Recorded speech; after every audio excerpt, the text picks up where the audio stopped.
Enki? Enki? Where are you? Ninsar?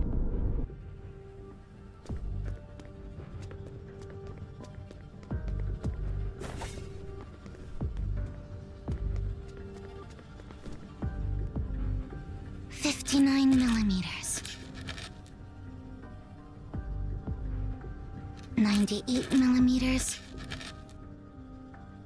60mm.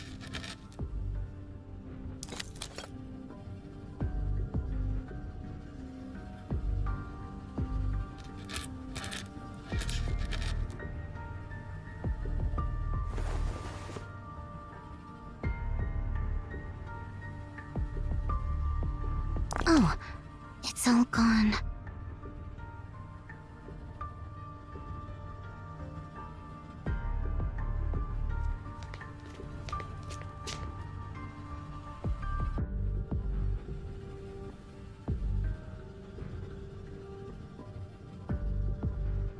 Ninsar, great, you're here.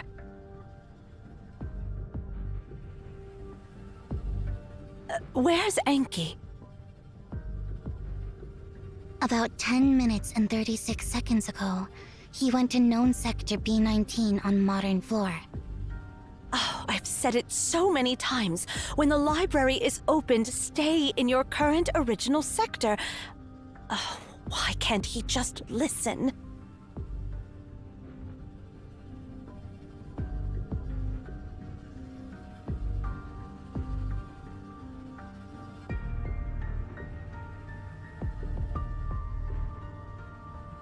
Hold on. Sector B19. Isn't that the starting sector where the squad of no return was before they departed? Yes. Oh, what a troublemaker. This Tasni's child is just a carbon copy of him. Judging by his speed and usual antics, he should be in sector A87 on the same floor. You're fast, Nana. If you go after him, there's still time. All right, I get it. Nana, Huh? can you bring me some pottery clay when you come back? And my chisel is broken. I need a new one.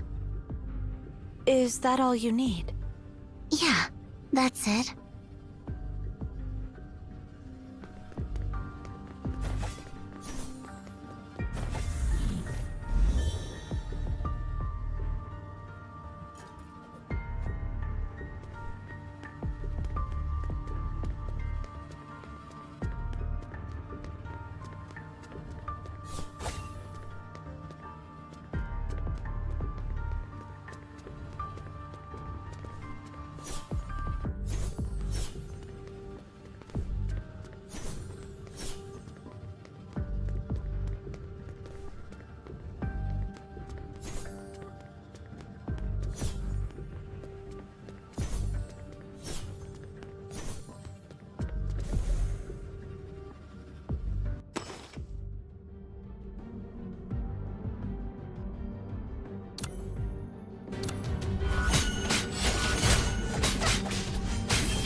This way leads to the starting sector for the Squad of No Return.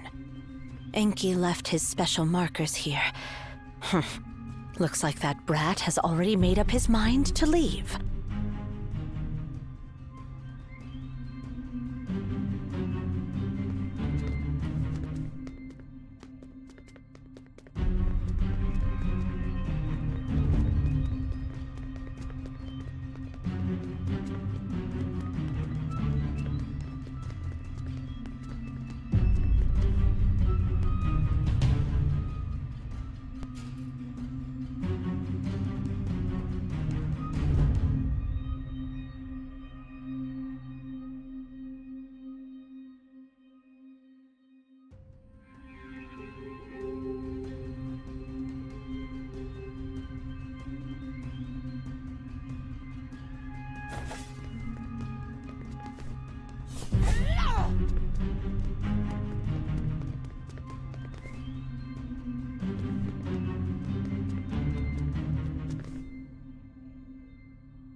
No, Enki didn't come this way.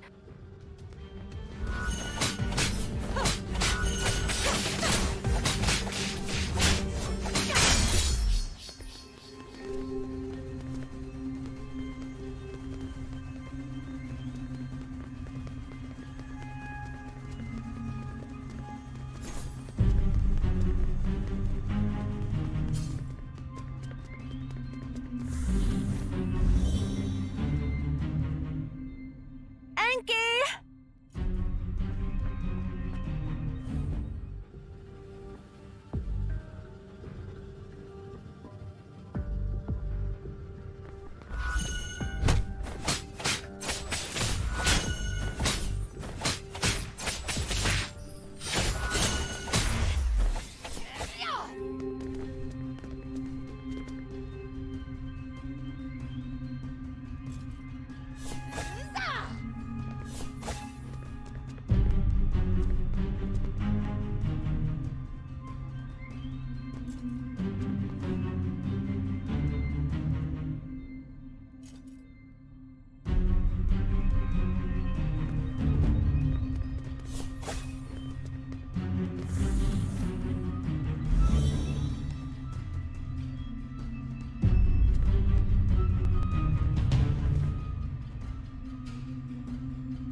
"15 minutes have passed. Good. The biggest obstacle to my plan hasn't shown up yet. Once I cross the next sector, I can blend in with the Squad of No Return. And this time, I will...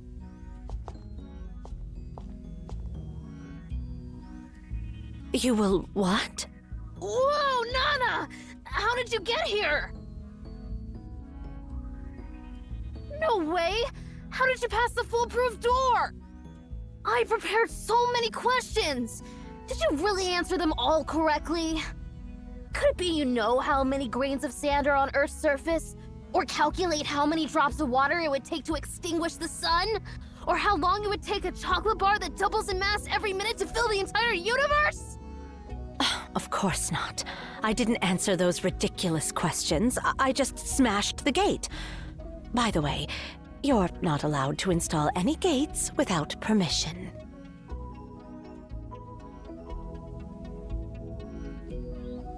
I protest!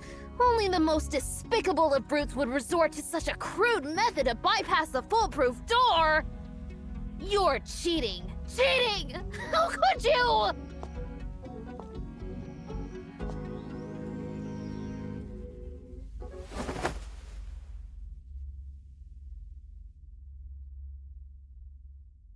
A stinky brat who doesn't follow the rules has no right to protest. How many times have I made it clear? You and Ninsar aren't allowed to venture onto the path of no return until you're grown-ups. If you continue to be so disobedient, I will kick you out of the tower for the rest of your life.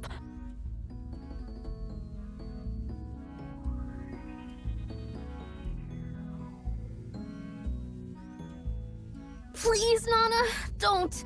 I'm sorry, my good Nana. And Hedwana, please don't banish me. Ugh, stop calling my full name with that pitiful tone when you want something from me.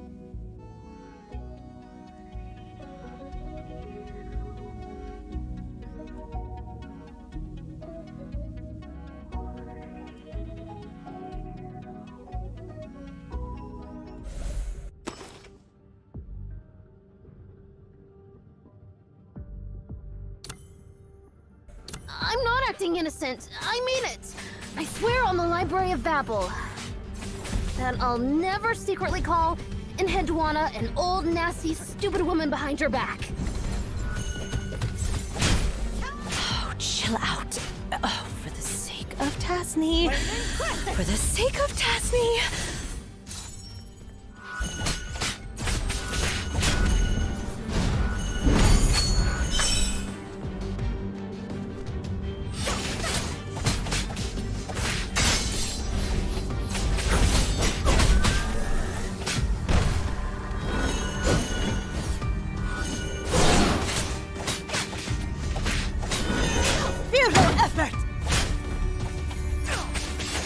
All right.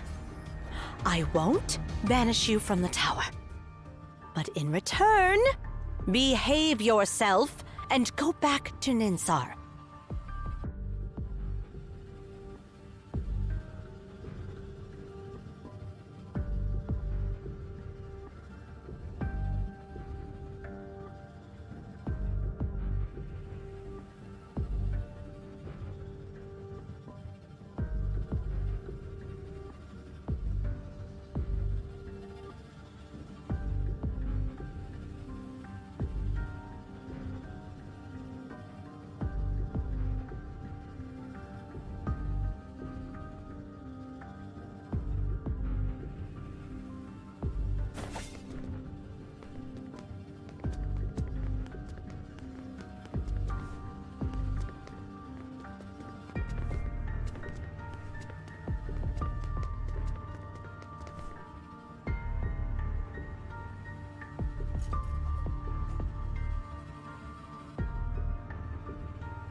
You idiots! Idiots! Yeah, I mean it! You're such an idiot!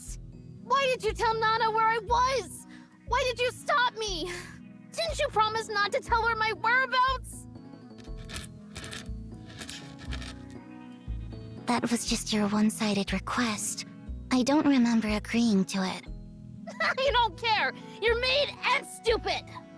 Ninsar is a dummy. I'll never play with you again, and I'll never talk to you anymore. People who don't keep their promises are the worst. Whatever.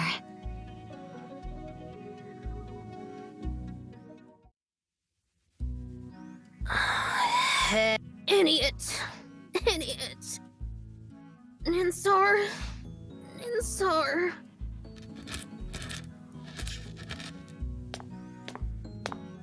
Sister. What's wrong?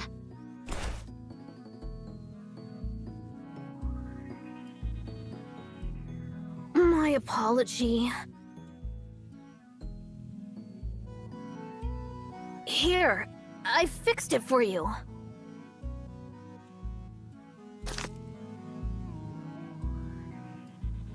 No, this won't do. It's too ordinary, too mundane.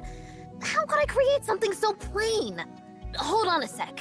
Let me add the rifling and explosives to this chisel. Then it can help you blast through rocks and reach the working surface needed for the skull. Don't worry, I'll include a control system to ensure a precise blast range. Accurate to the millimeter. No need. This one is good enough. You're so mean.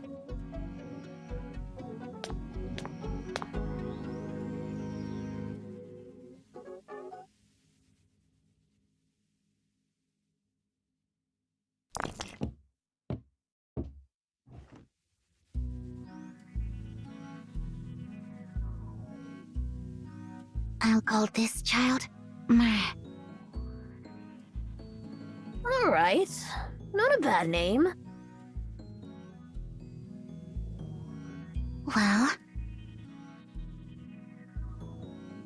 Sally has been interrupting my work lately. Can you do something to make her quiet down?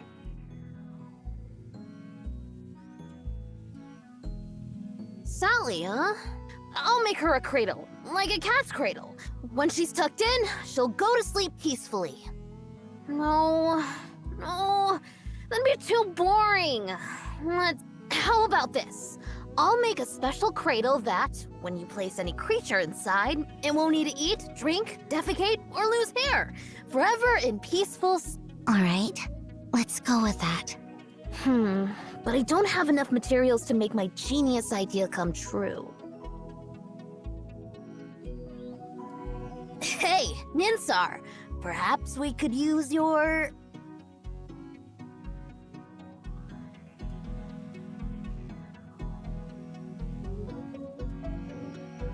No way. Don't touch what I've fixed.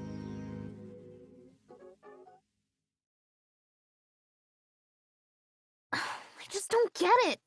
Aren't you bored of restoring these ancient relics day in and day out? Even if you fix them, they're just lifeless objects that won't progress any further. So why don't you let me give them a makeover?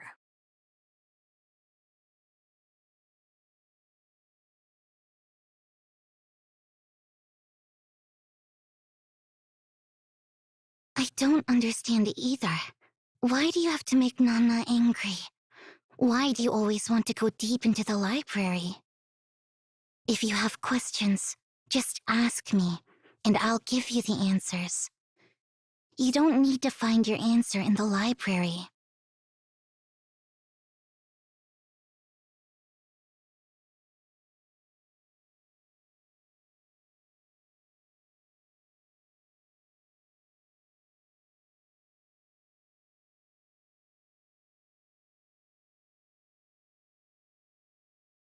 I want to know why our father embarked on the path of no return.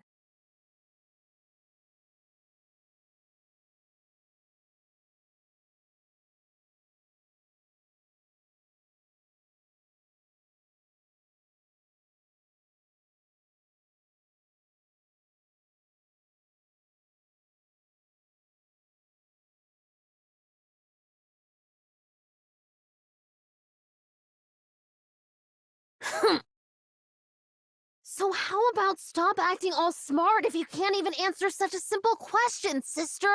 If I can go deeper into the library, maybe one day I'll meet our father and ask him that question myself. You know that's not going to happen. He left 10 years ago. Even if we set out now, we'll never find the time sector he's in. Please, Enki, don't say anything like that again. Whether inside or outside the library, humans' short-sighted perspective will always prevent them from seeing the truth. Don't let the library consume you.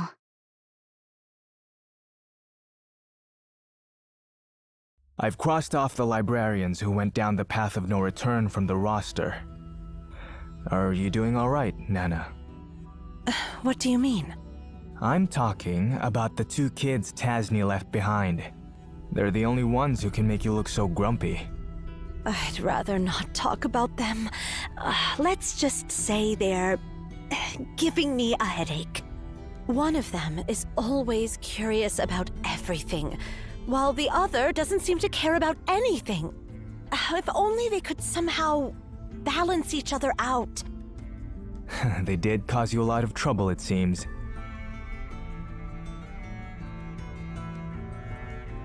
Dealing with Enki is simple.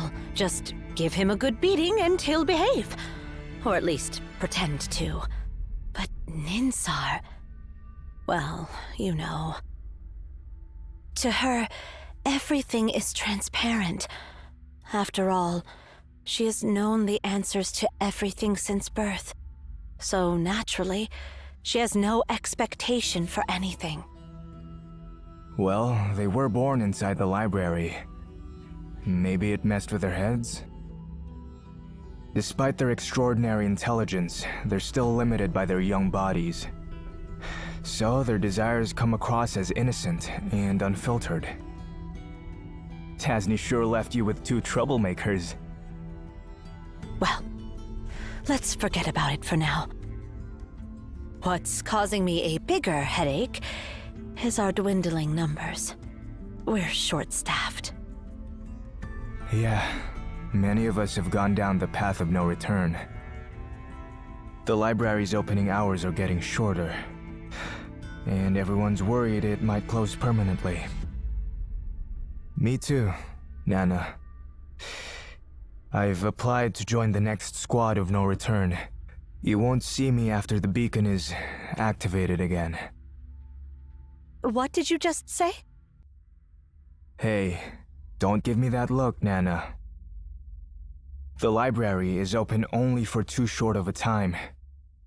So, if you want to keep exploring the unknown sector, there's no turning back. But what's the harm? We won't return until we reach the end of the library. That's where we'll all end up eventually. I've waited for this day for far too long, Nana. I hope you can give me your blessing before I embark on this journey.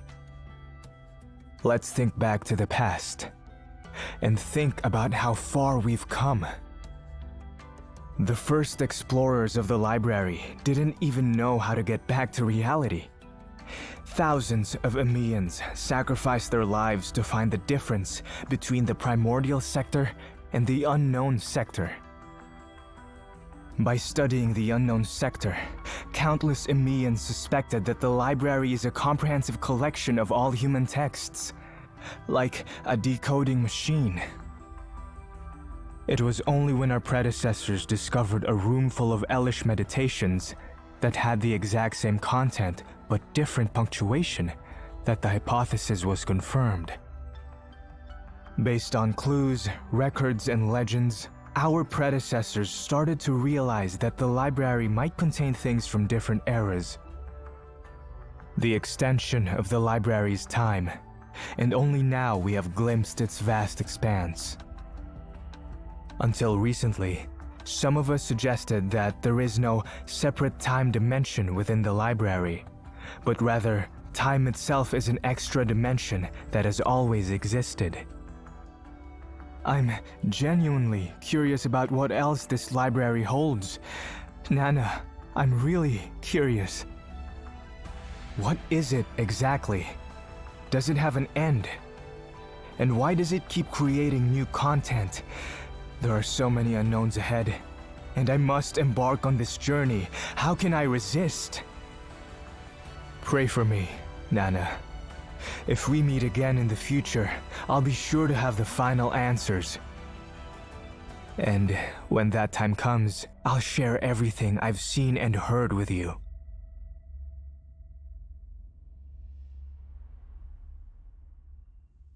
I understand. May you return from the library. Thank you, Enheduanna.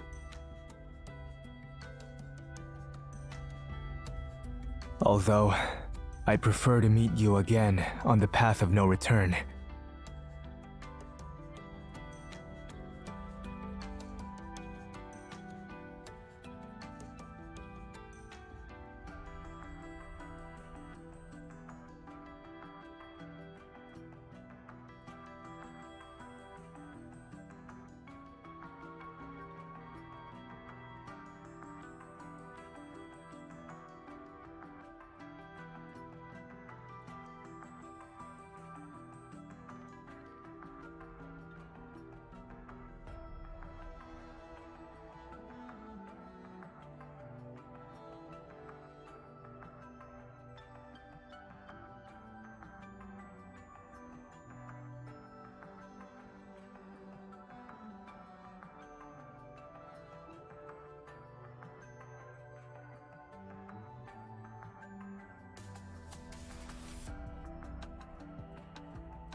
Enki?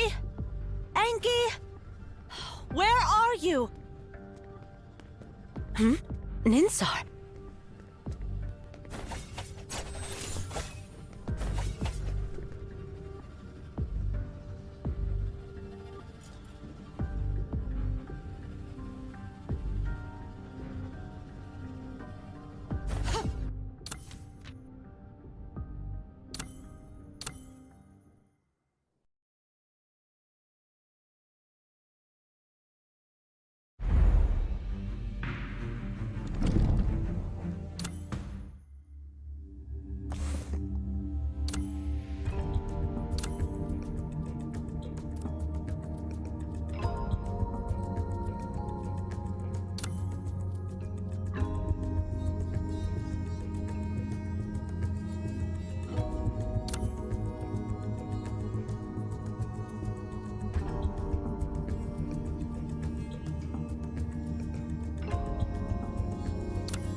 Enki?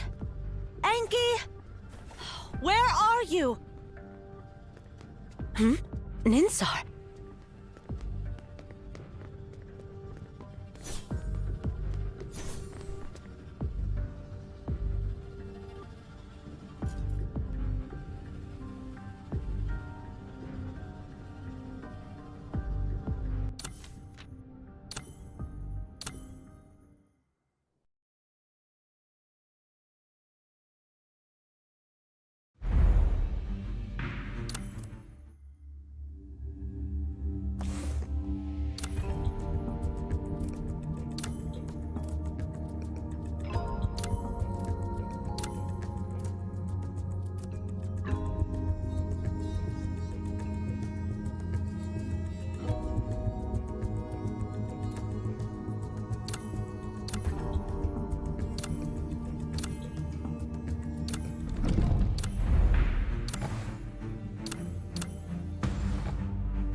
Enki?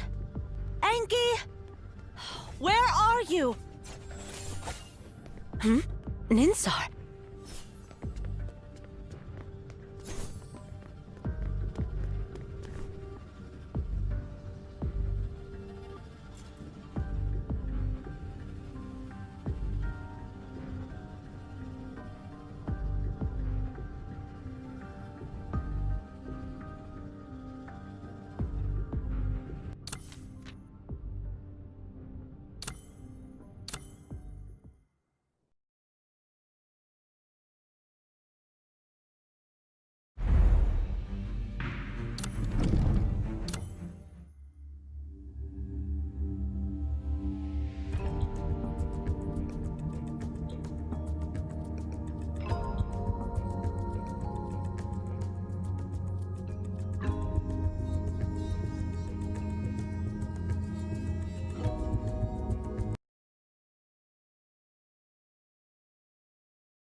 You're here. I've been waiting for you for so long. So long. So long.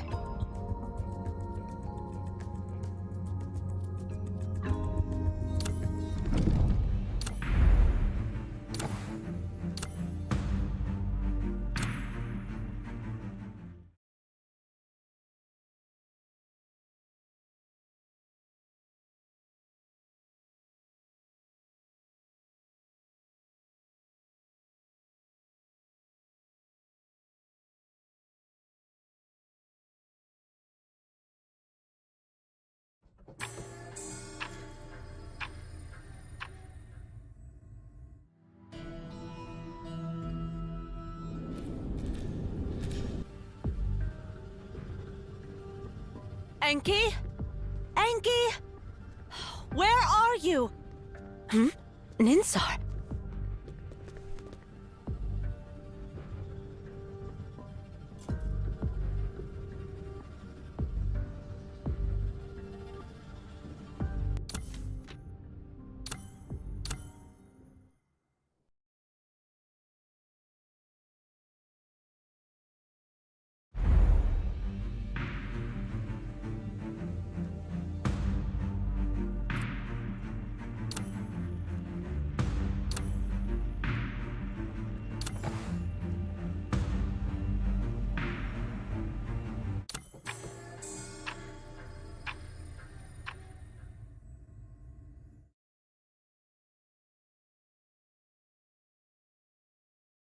Tasni, the director with the shortest tenure, with only 1 year in service.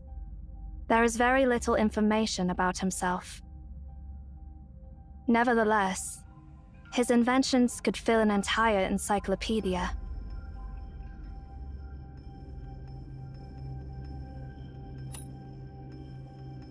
For example, he invented a machine capable of automatically proving or disproving any propositions.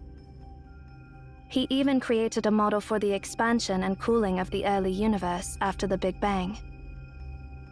Legend has it that he embarked on the path of no return to create a new language that could bridge all communication gaps.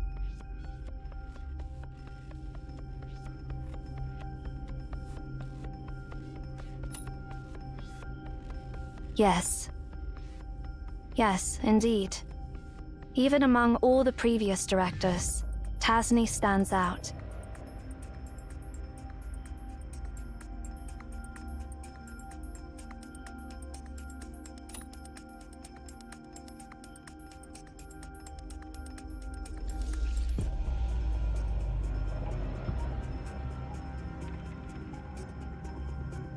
The Path of No Return is a ritual passed down among us. It means a one-way journey, signifying that someone is determined to never come back until they reach the end of the library.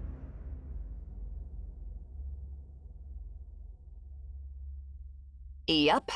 Basically, those folks were tired of life and decided to off themselves. Plain and simple. Ari. What? Is there something wrong with what I said? If you truly understand this place, you'll come to the same conclusion as I. Zero has explained it to you, right? The library is essentially a bizarre phenomenon that utilizes the method of exhaustion to an extreme. When the library opens, it contains not only all possible combinations of text, but also all possible timelines for each sector. Didn't you see it for yourself? Those infinite unknown sectors are the result of this exhaustive process. Imagine an infinite number of monkeys typing away, and eventually, one of them will type out everything that happened in your life. The question is, how do you find that specific monkey? It contains everything, and it contains nothing. Such is the Library of Babel. But in the past, people had superstitious belief that this library held a book of omniscience, a compilation and index of all books. Supposedly, finding that book would give you the key to all the answers.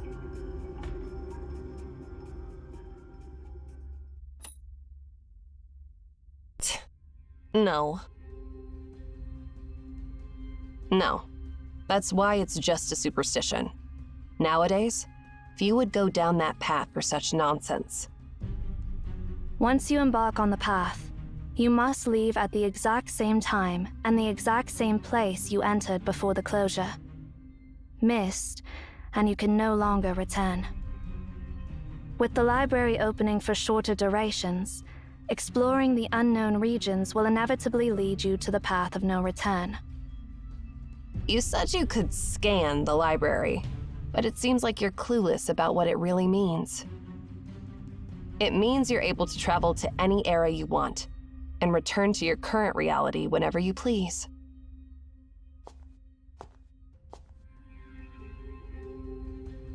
Do you understand why countless Emaons are so drawn to such superstition about the library? It's the unknown. The fear of the unknown leads them to see the library as a god. So much so that they're willing to sacrifice their ideals and their very lives for it. Your claim of being able to scan the library is, to us, blasphemy. If our endeavors, even at the cost of our lives, mean nothing more than a walk in the park to you, then your very presence will shake the core of our foundations.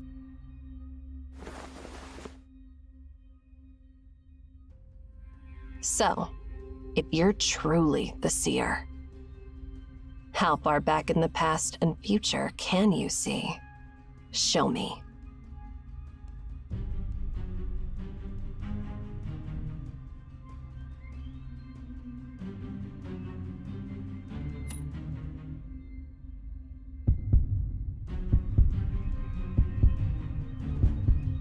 Ari, stop it.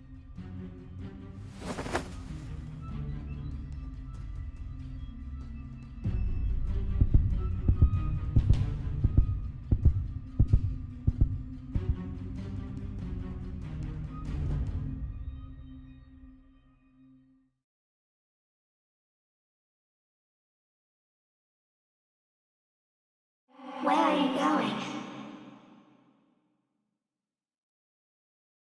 I understand. Everything will go as you wish. See ya.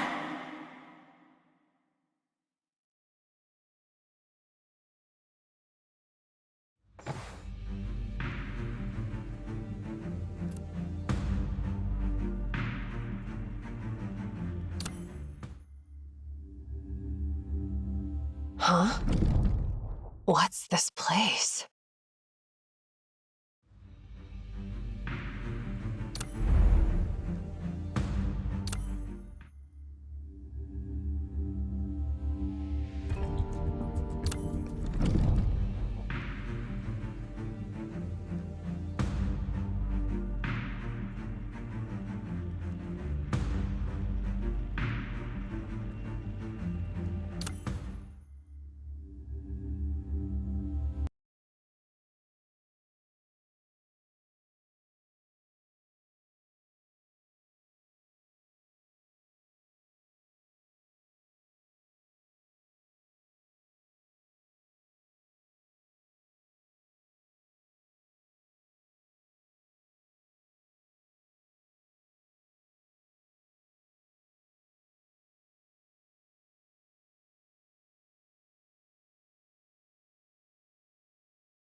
Huh? What's this place?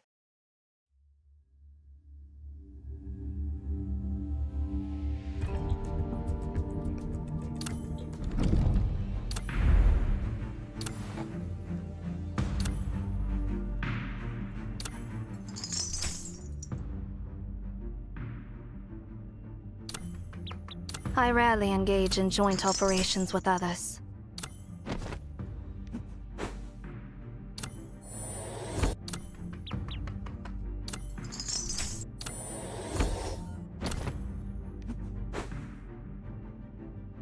Come, rain or sun, the umbrella is always ready.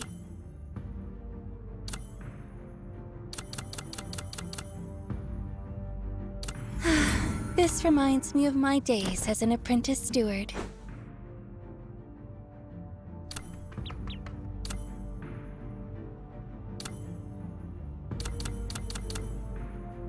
I will record these experiences.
I will record these experiences.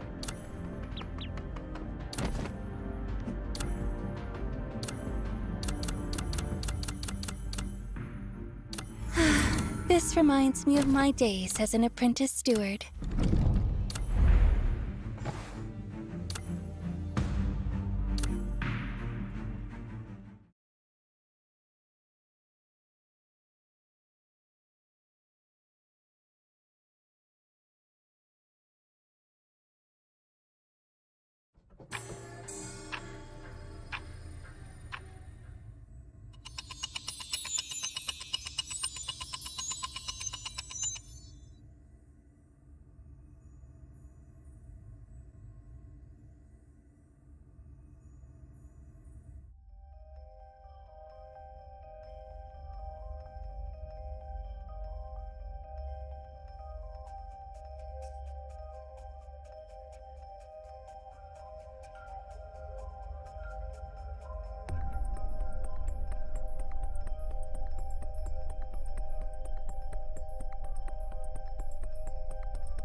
Report in, Zero.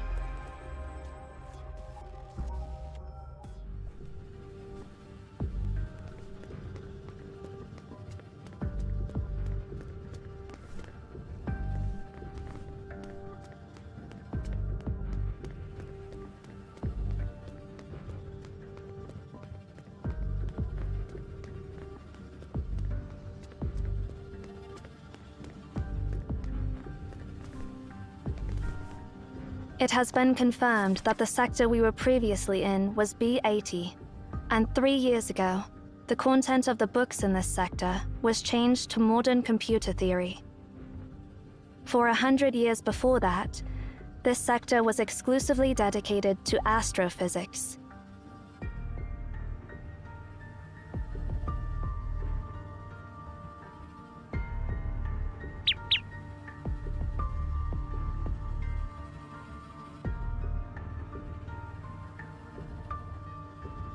We have indeed traveled to the past.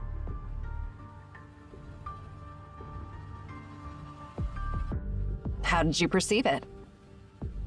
There were no signs, no warning. For me, it ended in the blink of an eye. Me too. Hey, I'm talking to you. How did you manage to do that?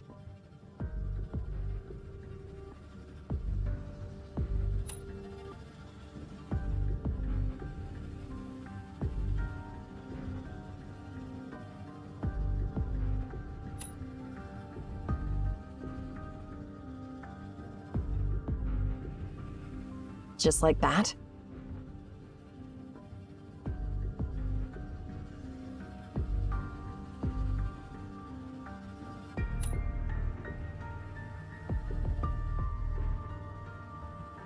That doesn't make sense at all. Where did Cosmos find such a bizarre person?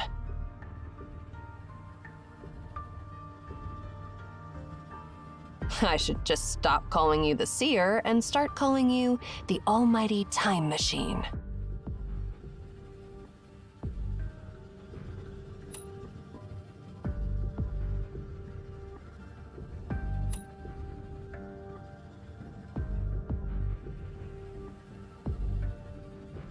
We've come this far already. Let's go find Tasni and the command to stop the sphere. We can't be too prepared anyway. I'm curious what other miracles I'll witness on this trip.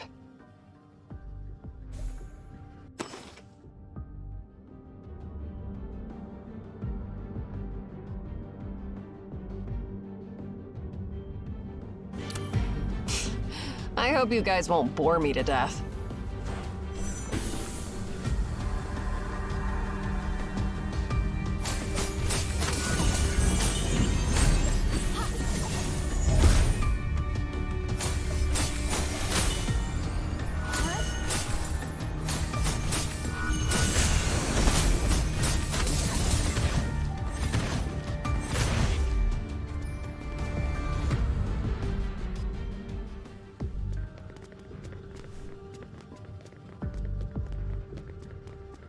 This place looks impassable to me. Huh? Why don't we just smash through it?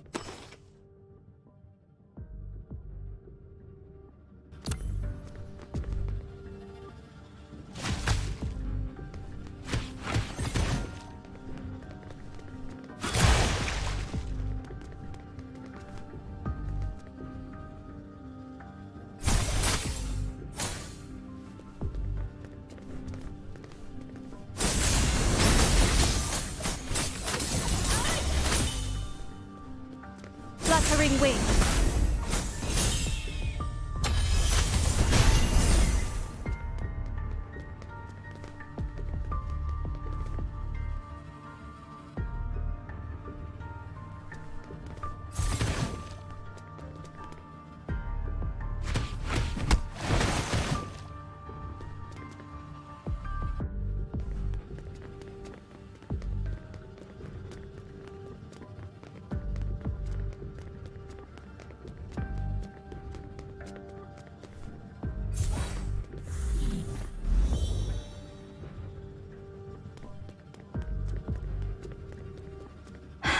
We're stuck here.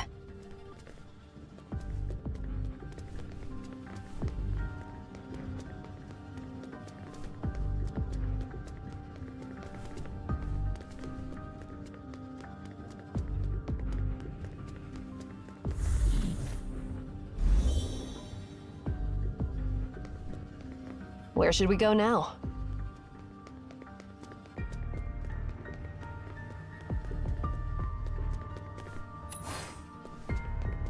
Who else would I ask?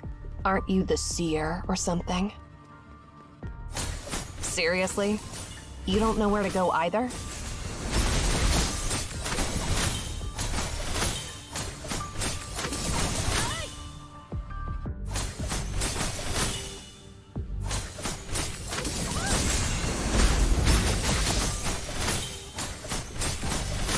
Ansu, end it all!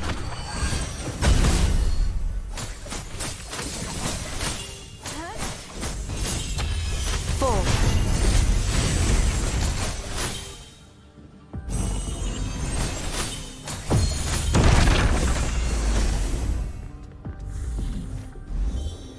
How are we supposed to find Tasni? I mean, this place shows all the possible moments of every second, right? You think just finding the right time will lead us to the right person?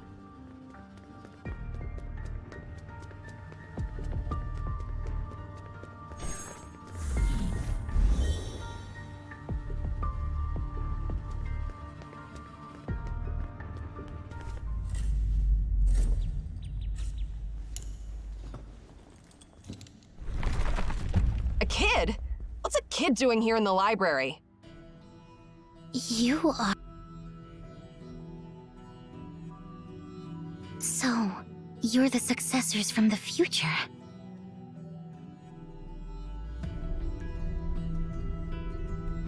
So, visitors from another sector. What are you seeking?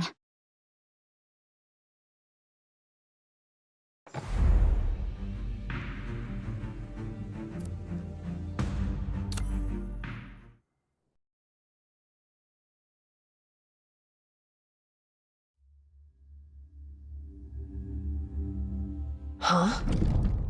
What's this place?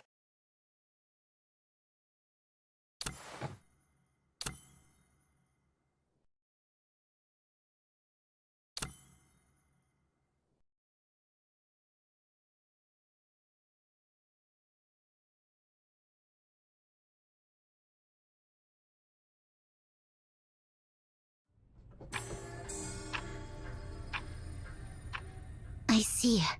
It seems you've undergone unbelievable adventures to finally get here.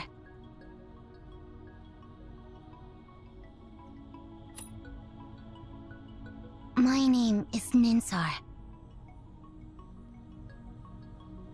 Don't you have anything to ask us? No, I have nothing to ask you, Bloodline of Cosmos.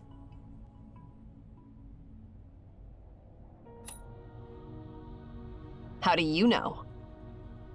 I just do. Everything in this ordered world is crystal clear to me. I know all the answers to any question, without any rhyme or reason. However,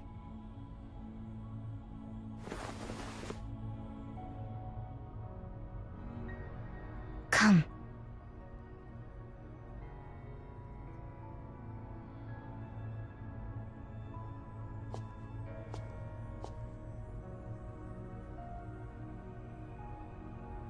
The Seer, right? So, the future Cosmos did receive an interesting prophecy. I knew that a person who was so good at disguise wasn't as ordinary as he seemed.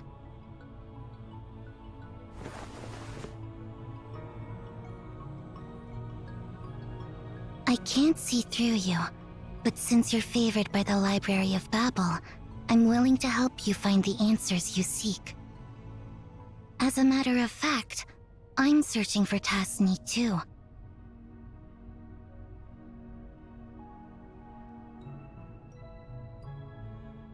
Tasni is my bloodline.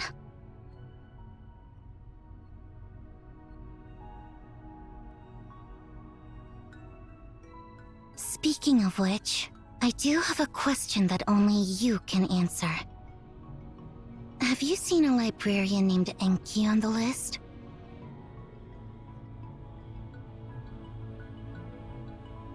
No. And your name is not on them either. I see.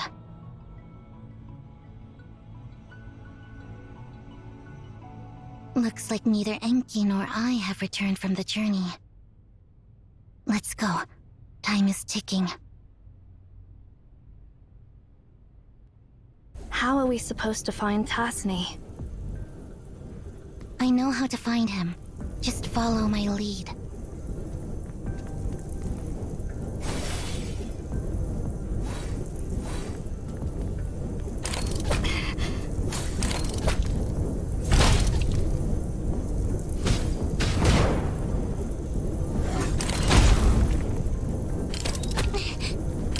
Perception. Deviation.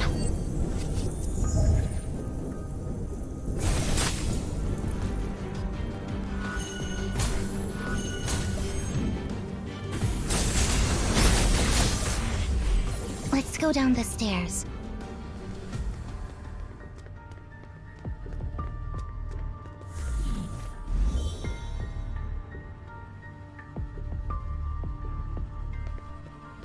A dead end.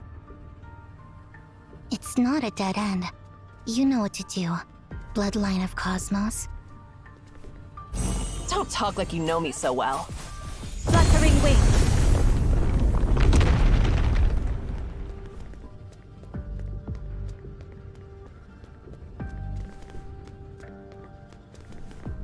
Who's that Enki you mentioned earlier?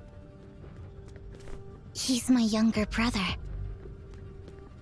He ventured down the path of no return before I did.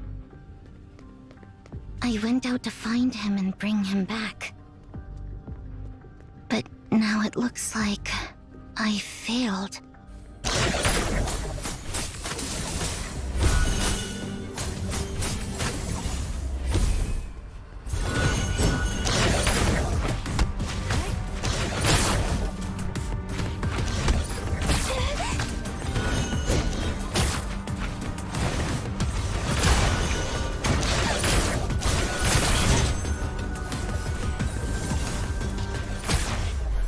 Let's move upward.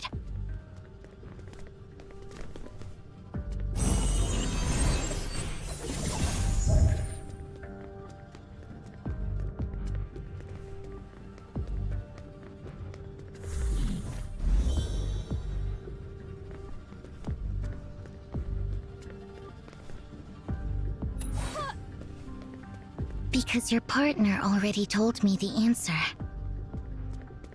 Those who embark on the path will be removed from the list of librarians. The library's prophecies are bound to happen. All those prophecies are predetermined facts.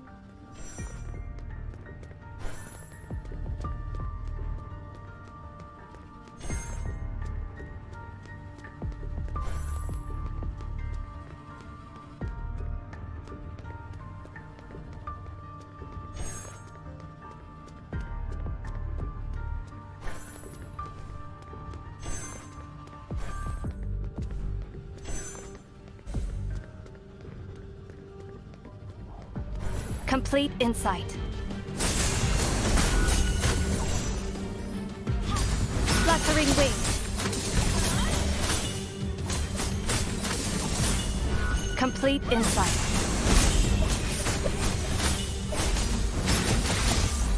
The director's office is on the other side of this area. Let's head in that direction.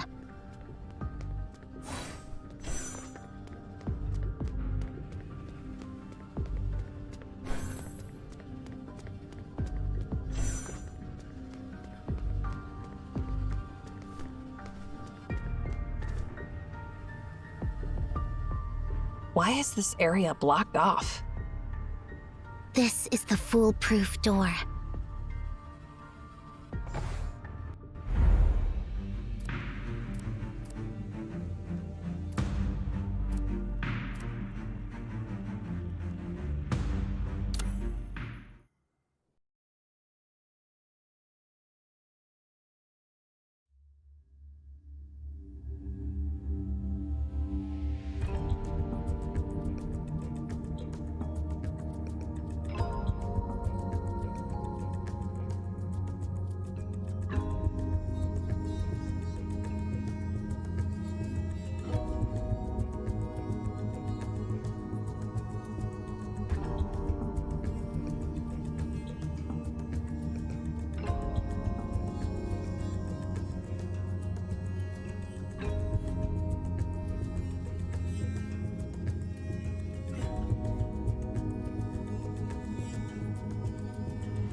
Don't leave my sight.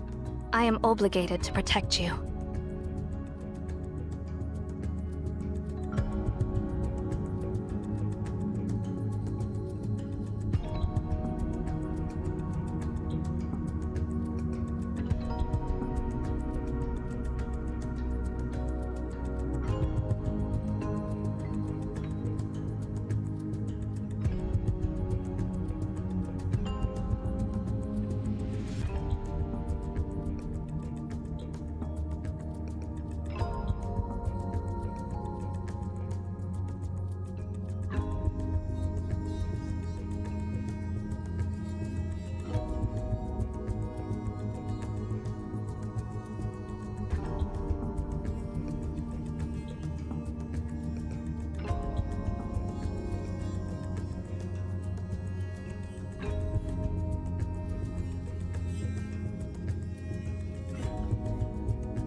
Do not speak in vain, write in vain, or think in vain.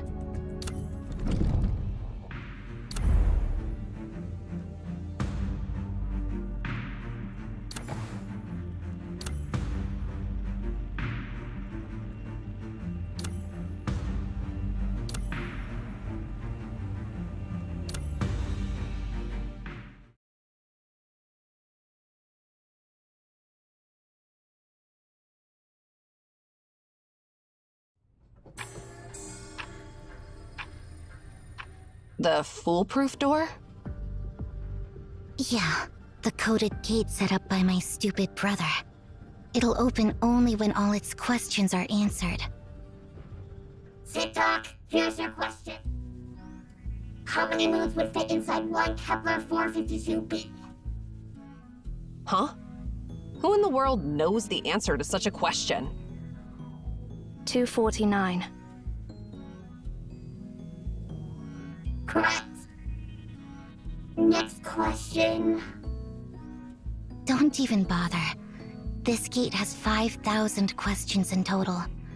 Going through all of them will take you days, even without any breaks. Let's just blast it away. No, it won't budge. It's stronger than you can ever imagine. Not even Mer can do anything about it.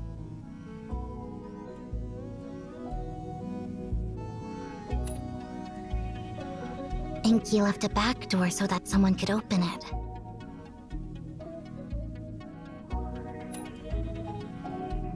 The one who raised us. That's not important. Well, let's get back to the main hall, and I'll tell you what to do. See those messed up books? Enki did that on purpose.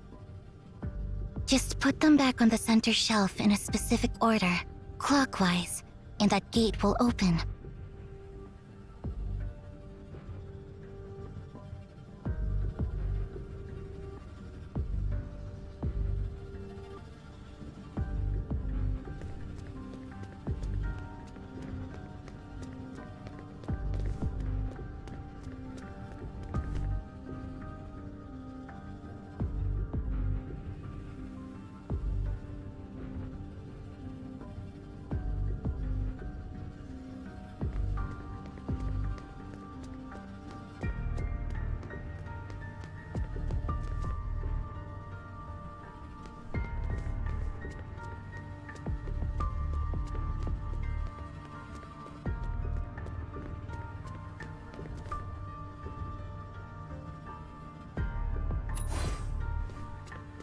I'm sure you've noticed the darkest side. The moon never turns its back on us. She's always accustomed to tidying up everything from that direction. Start with the darkest side, and place the books back on the center shelf in a clockwise order.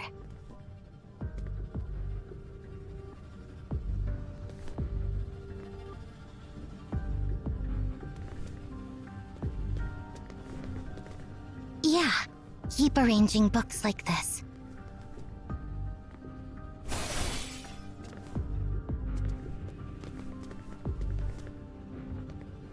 The gate should be open now.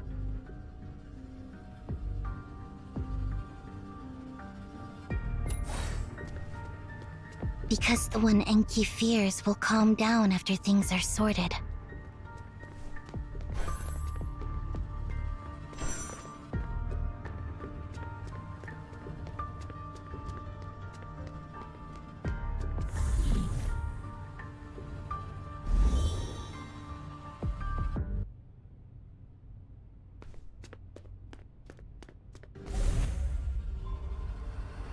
Looks like we'll have to deal with some problems before finding Tasni.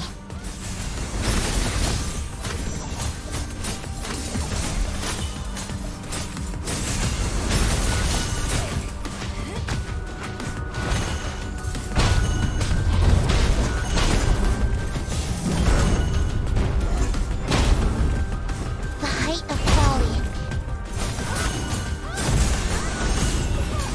Fluttering wing. Go check under the desk. There, you'll find the answer you're seeking.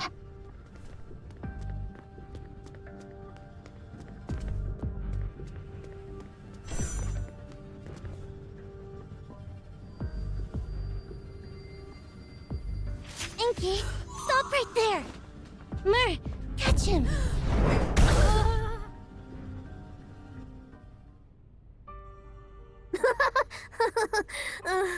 Long time no see, Ninsar.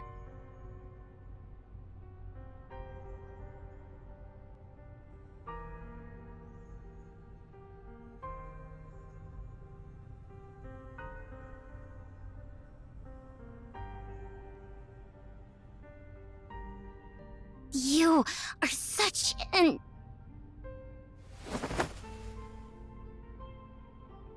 Sis?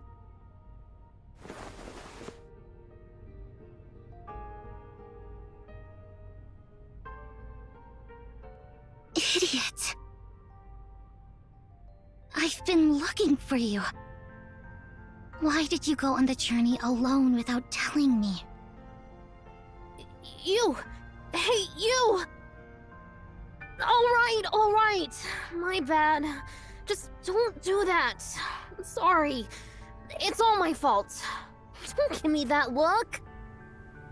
Seriously, I mean it. I won't do it again.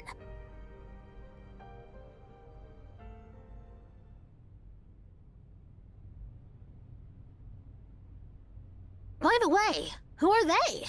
Why don't you introduce me to them? Hey there, guys! Are you Ninsar's friends? I can't believe my silly sis actually made friends! I'm Enki, her younger brother. That's obvious, right? Well, I mean, if that's not obvious to you, then your stupidity would go beyond the height of folly. Your outfits. Are you also Emaons? But I've never seen you in the tower before. Are you newbies who joined after I left? Wow! Then you must have heard about me from my stupid successor, Cosmos, right? Exactly!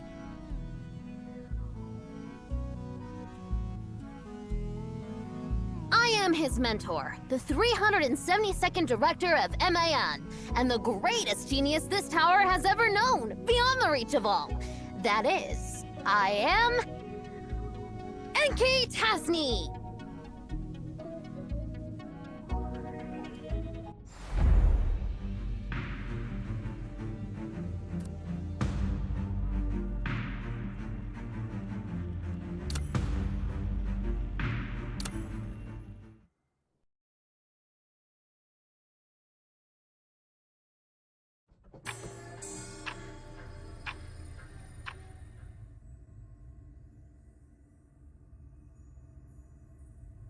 This is your office, Director.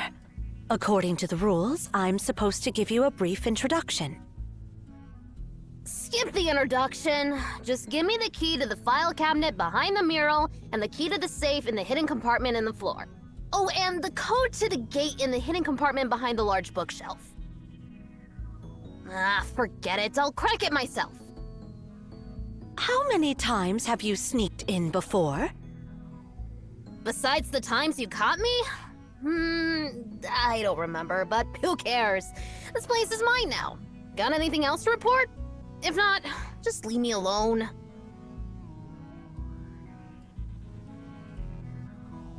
This is the password for the Tower of Babel's core server, along with the key to the first original archive of historical documents. And here, the highest authority password for the CAVE Central Database. Are you even listening, Director? The CAVE leaders have been notified about the change in Emeon's leadership, and they're planning a remote meeting this afternoon. Put it off. Huh? Or, better yet, you can attend in my place. I didn't become the director just to listen to those blabbering idiots. Enki. We are Emeon, the mouthpieces of the gods. We are obliged to listen to the prayers of the travelers from all directions and solve their problems. This has been the teaching of the Emeon since it was founded. You are now our director, our spokesperson. You must take your responsibility seriously. It's not something you can just say no to.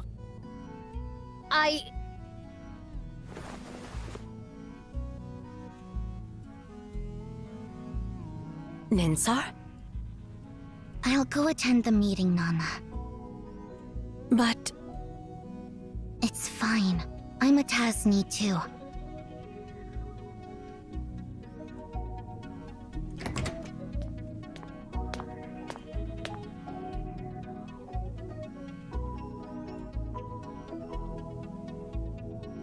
Back from the meeting with that bunch of morons?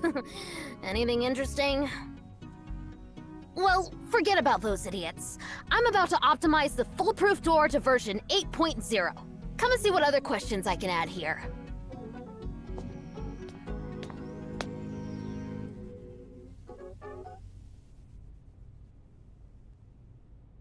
Nothing special happened this year.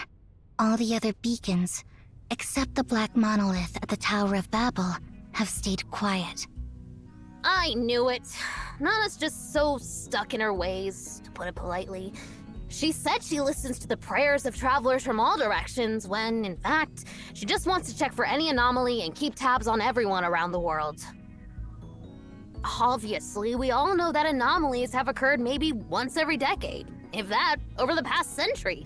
Seriously, they should just disband this so-called CAVE. When was the last time we heard anything about Nemesis? They've been gone for years. If you ask me, they're smarter for bailing early after seeing the writing on the wall. But something interesting is going on between Polestar and Cyril. What's so interesting about countries' politics? They can do whatever for all I care. It's always about famine, plague, and war. Same old boring stuff over and over again. Unoriginal and incredibly stupid.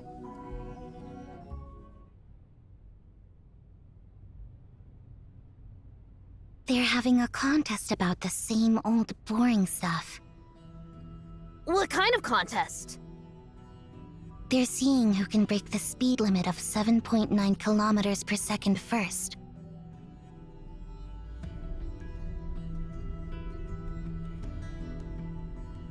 So, who will win?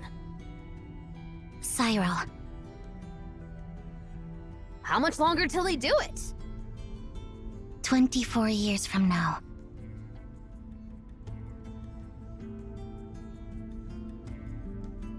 I guess I'll have to pick up my pace. Pick up your pace for what?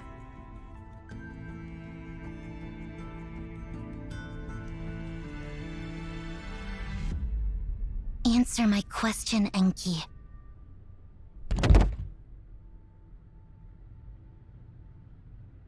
Or the foolproof door version 8.0, of course! Once it's done, no one will be able to disturb me anymore! This time, I'll add 1,000 questions so those dimwits won't be able to finish the game within their lifetime!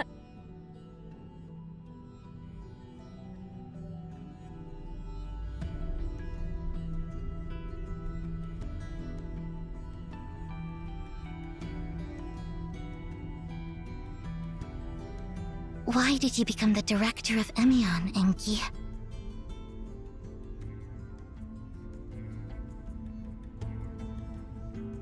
Whoa, is the sun going out? Can't believe you're actually asking someone a question!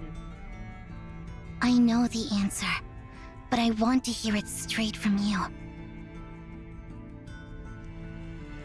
Well, I guess I'll have to give you a serious answer, silly sis. Because the director possesses the highest authority, not bound by any rules. Nobody can stop me from doing what I'm about to do, not even you or Nana. When the beacon is activated next time, Ninsar, I'm going into the library, searching for its end.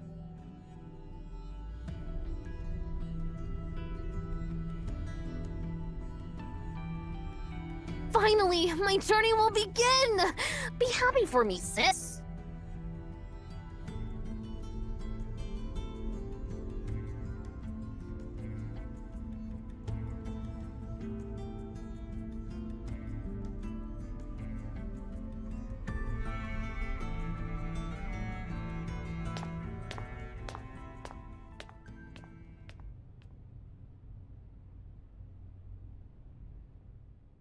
What's wrong, Ninsar? Why are you sitting here alone, looking so down?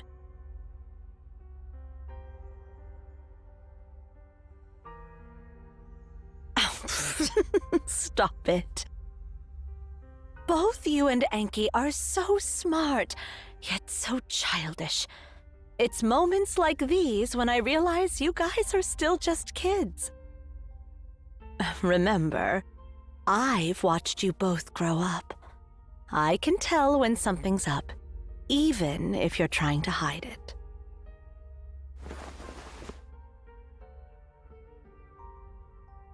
Nana, I'm here.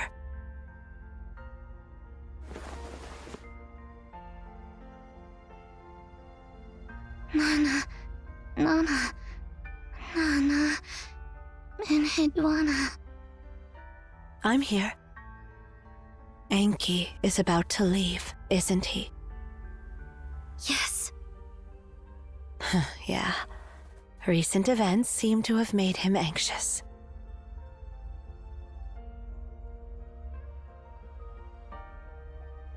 Nana, can we shoot down those artificial satellites made by Polestar and Cyril?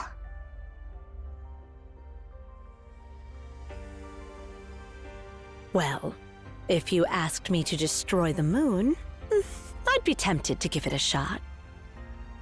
Unfortunately, we can't, Ninsar.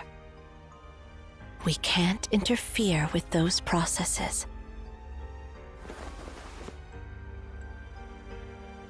Just like we can't stop geocentric theory from being proposed and heliocentric theory from being discovered. We couldn't stop humanity from discovering that the Earth is round, or stop gravity from making that apple fall.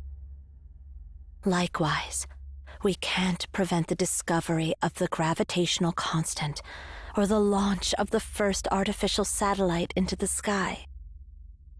Sooner or later, the rationality of this world will reach a point where it won't tolerate anomalies, or us. At that time, we'll quietly step off the stage for the sake of our compatriots still living in the cave. No need to be sad about it. It's an inevitable process. An unstoppable tide. Sleep, Ninsar. My sweet girl.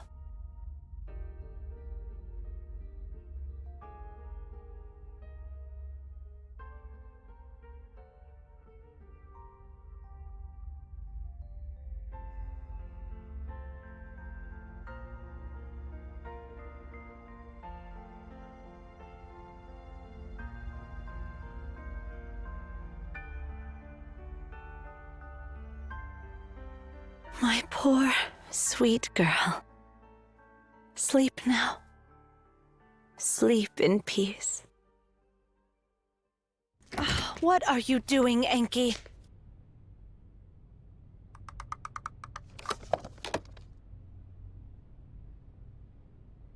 Ninsar complained to me about Sally always bothering her, so I'm making a cradle. This will help Sally fall asleep.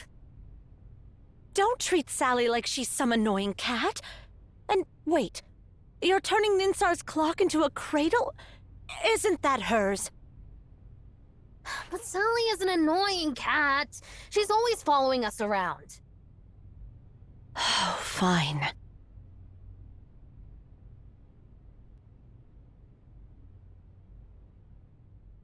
Let's talk about something else. I just spoke with Ninsar, Enki. You shouldn't have made your sister so sad like that.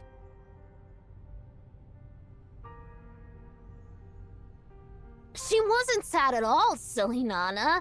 It was all an act. She doesn't get sad. Fine. Whatever you say. Actually, I didn't come to talk about your sister either.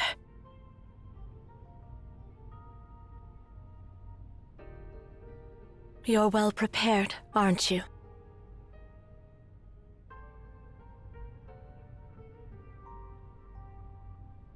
I am. Are you here to stop me, Enhudwana? Just so you know, even if it's you, I won't back down this time. Of course not.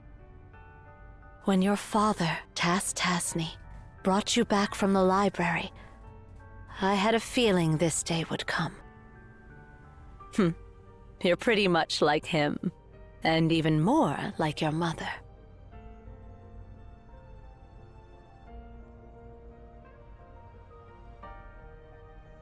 Our mother? Yeah, your mother.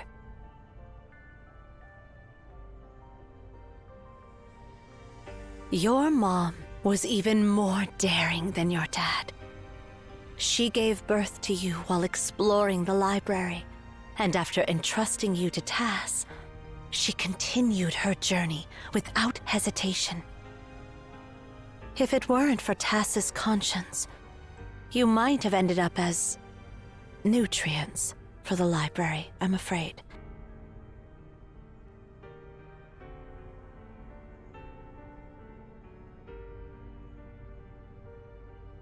That's a shame. Such a shame. Why would he go back for an independent life that only inherited half of his genetic information? Your reaction is truly unusual. But yeah, that's what makes you their child. It's love, Enki. The answer is love. His love for you overcame his faith, and his desire to ensure your survival surpassed his longing for the path ahead.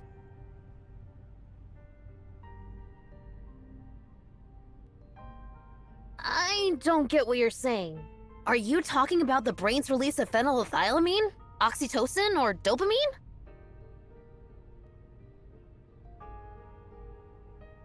No, none of those. Remember this, Enki. No matter what, you and Ninsar are human beings. Only by understanding the vulnerability of being human can you appreciate the significance of strength. And only by knowing the brevity of life can you see the splendor of eternity. Once you understand what I'm talking about, you'll truly become an adult instead of a kid driven purely by curiosity. I don't like that look you're giving me, like I'm an idiot. Well, you are.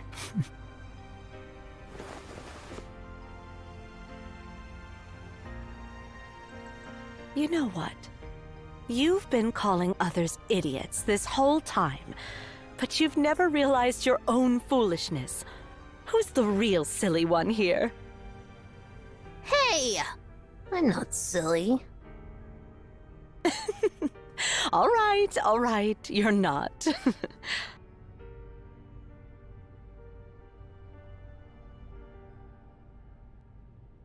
I've seen your determination to explore the library. Now, all I can give you is my blessing for the adventure that lies ahead. And Hidwana! So, go, Enki. Good luck to you.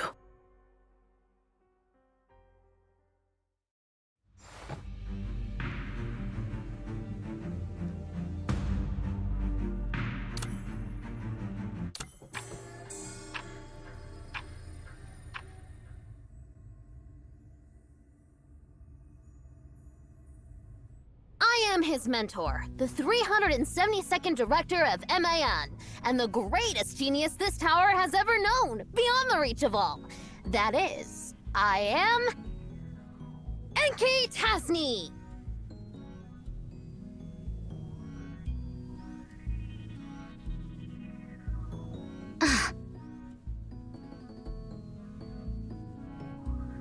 Oh, I forgot to mention.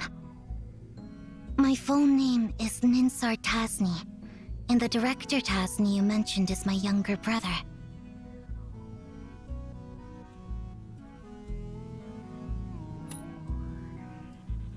Because you didn't ask? I don't give out answers unless I'm asked. Huh? What's up with all the silence? Why did everyone suddenly get so quiet?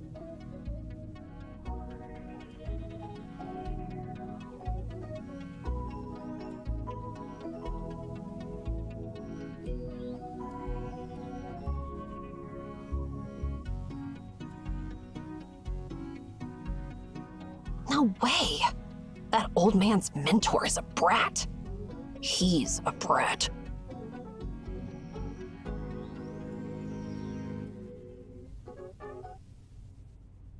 Hey! Who do you think you're talking to? Cosmos respects me very much. Although he's a mediocrity, he's my apprentice. I can't just let your rude words slide.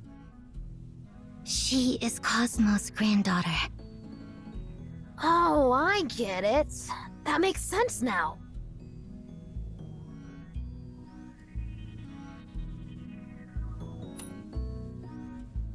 It's pretty much like when I'm always calling Enhidwana an idiot. She's trying to show affection to me, right?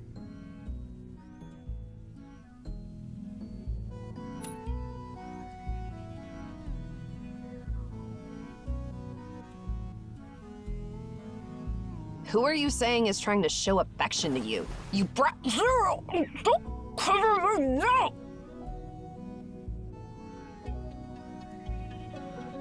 Sorry about her misbehavior. Looks like you're really getting along well. Just like us, right, Ninsar?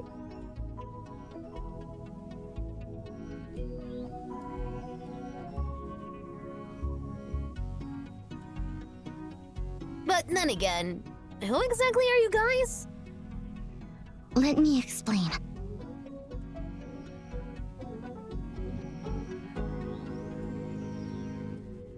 I see. So you've come from 80 years in the future.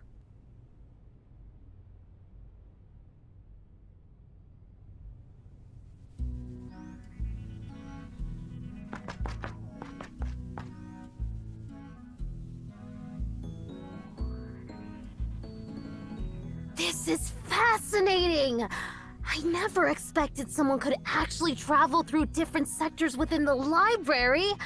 I've gained new insights about this place. Can I touch you?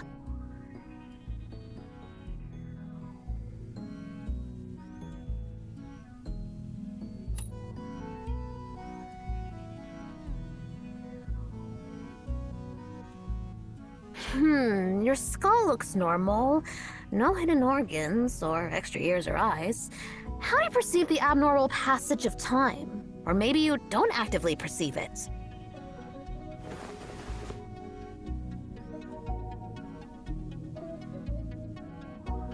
Seven cervical vertebrae, 12 thoracic vertebrae, and 24 ribs. Your bone structure is just like that of an ordinary human, so what makes you so special? I don't feel any implants or augmentations under your skin, and based on the echoes, your heart and lungs seem pretty normal too. Well, let's examine your lower back, tailbone, and pelvis.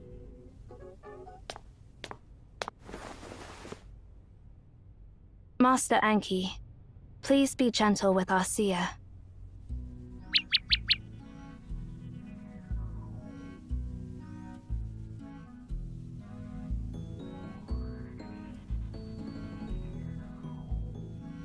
Well, then can I study this plump chicken on your shoulder? How fascinating! A bird that possesses human intelligence and can transform into pure energy! What exactly are you?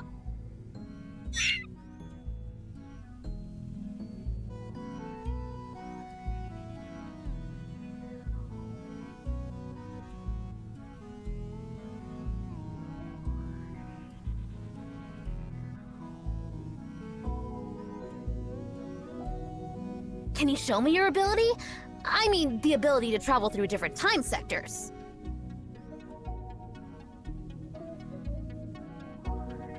Oh, forget it. Never mind. It feels like cheating if you can just go wherever you want. It's dull. I want to savor the novelty of this library fully. I'd rather take a long route than a shortcut.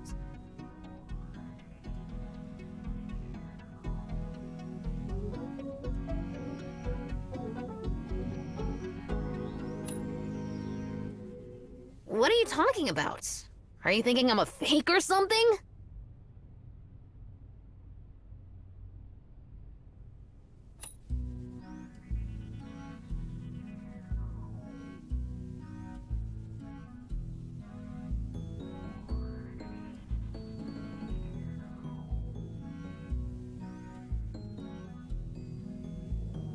The truth verifier? The singularity explosion model? And the complete language? What the heck? I never made any of those.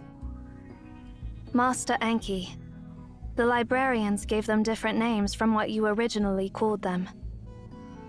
The truth verifier is actually the multi-button self-regulating rhythmic hypnotizer. Ah, now I get it.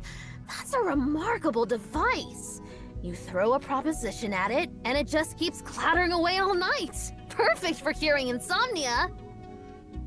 But those idiots thought it was a waste to have it by my bedside, so they forced me to hand it over. But before I did, I gave it one final task. There are no propositions in the world that this machine can't prove. If they want to hear it clatter, they can listen to it all they want. So how's it going after 80 years? Is it still clattering away? As you expected, the truth verifier still operates to this day, ceaselessly outputting the proof process. We simply cannot repurpose it. I see. So, what about the singularity explosion model you mentioned? That is actually your personal cookbook called Singularity Popcorn. Oh, right! But I thought it was a complete failure. I was trying to calculate the exact space-time coordinates where the shockwave of a singularity explosion would decay just enough to turn corn kernels into popcorn. But the next singularity cycle would take too long for the recipe to come to fruition in my lifetime. So, I chucked that cookbook into the shredder. Wait, did they retrieve it? Exactly. The librarians retrieved that invaluable book from the shredder. Seriously, I just don't understand what those idiots are thinking. And what about this complete language? Which one of my genius creations did they misunderstand this time? That is a brand new language you invented to eliminate all communication barriers between humans. Every word in it is as precise as math. Oh, so you're calling it the complete language. Well, that's a way better name than what I had in mind. I was going to call it a vulgar language even fools can understand. Those idiots speaking different languages keep annoying me every day. So, to solve the problem once and for all, I dedicated myself to unifying all the swear words in and others into a single language. All I need to do is unleash a string of curses in that language, and anyone, anywhere in the world will perfectly understand what I mean. I'm busy, so stop bothering me and get lost! And the best part? It retains the emotional essence of the original obscenities!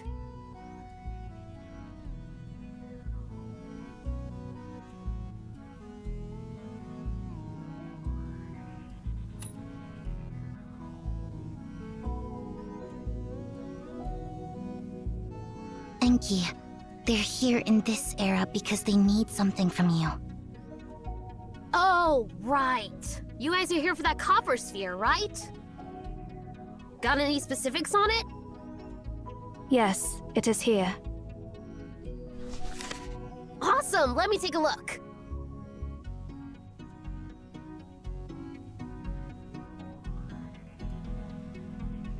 Nope, never seen it before. I have no idea what it is. I knew we shouldn't expect much from this cocky runt. Oh, I see. So you not only admire your grandpa, but also have respect for me. Looks like your grandpa taught you well. Admire? Respect? Taught me well? Who are you talking about, you little... Please just ignore her, Master Enki. It's all right. Do you recognize this, Ninsar?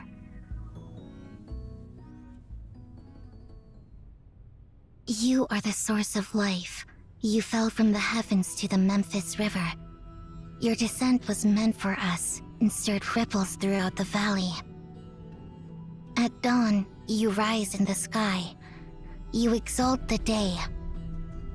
You give nourishment to humanity, just as you give them life.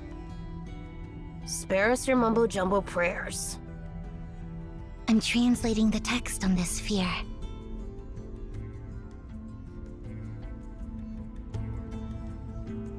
It's a hymn, an ancient ode from Memphis praising the sun. More specifically, it's a hymn written by the 18th monarch of Memphis, Akhenaton, in praise of Aten, the god of the sun. If I'm correct, this copper sphere you recovered from the Philistine Sea. It's the god of the sun for ancient Memphis. Yeah.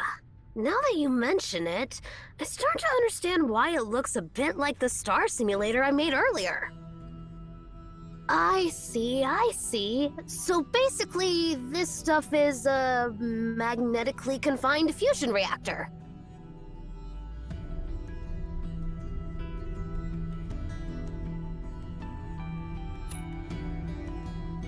Just as we suspected, Eri.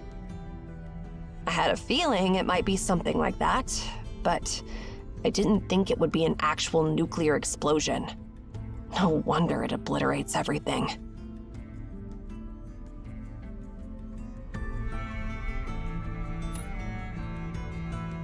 Why are you so surprised? Even the real sun is just a massive fusion reactor.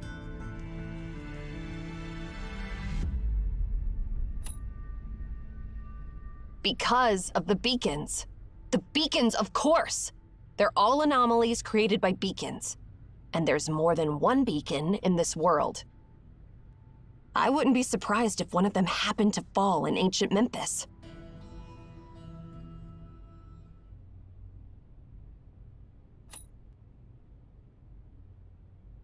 It's not really a god.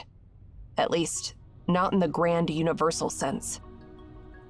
The idea of God originally came from ignorance. Ancient people did not understand the unknown and could not control it, hence they revered it as gods.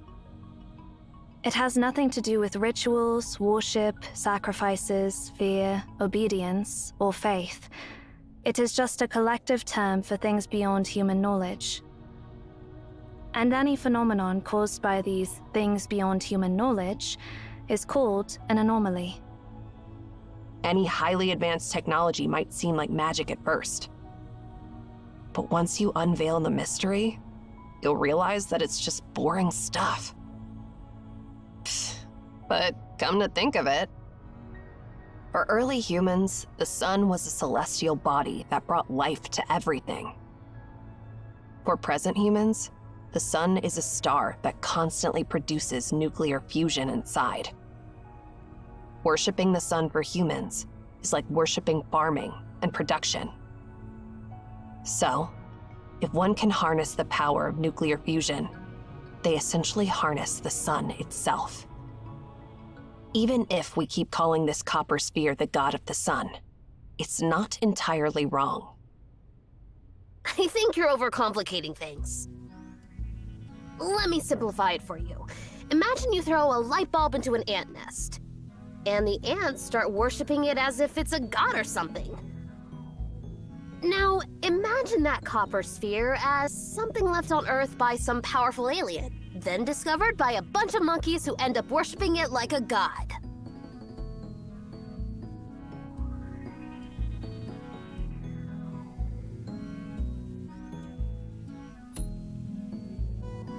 Well, that's one way to look at it.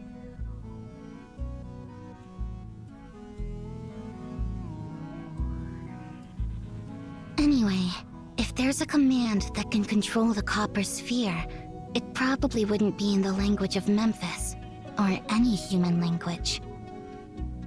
It is obvious that this sphere was created by someone else.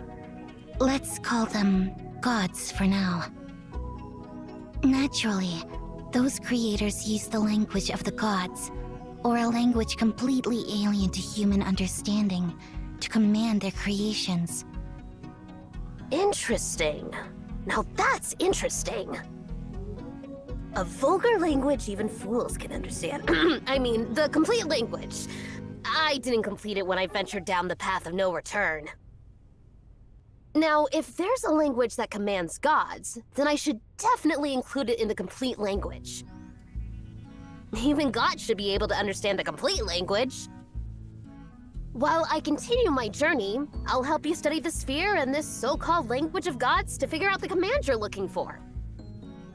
How long do you think it will take, Master Enki? 3 years should be enough. Since you can travel through time, meet me in this sector 3 years from now.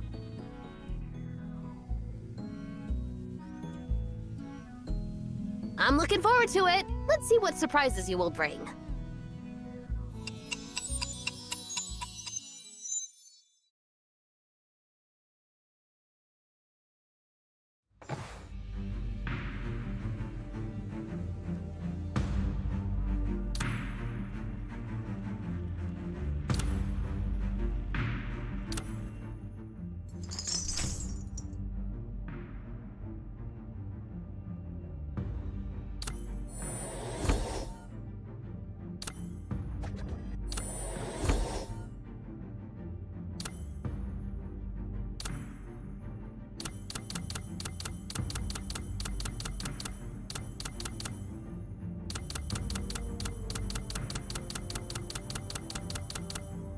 This brings back memories. Just like when my grandmother used to teach me as a child.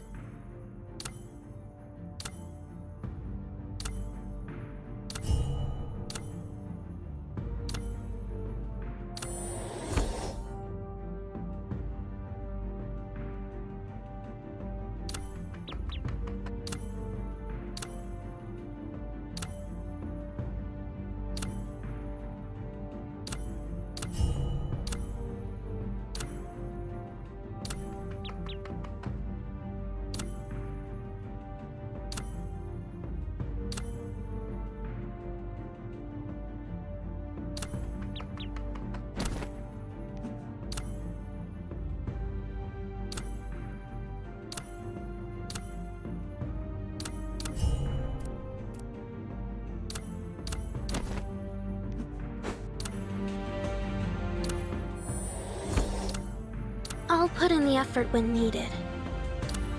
Oh, do I have to now?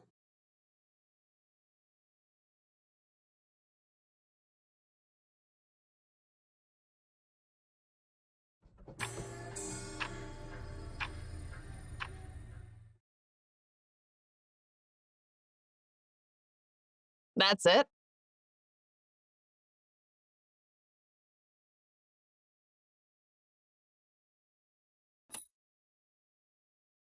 Feels like nothing really happened at all. Like always. What did you do exactly?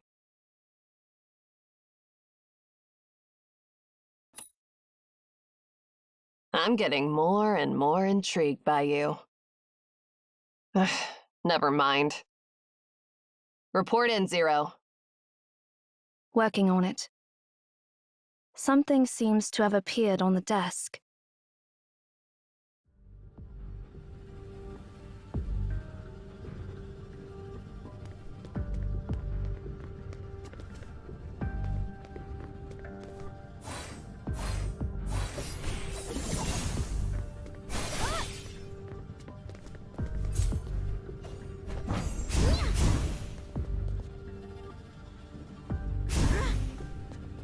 Disperse!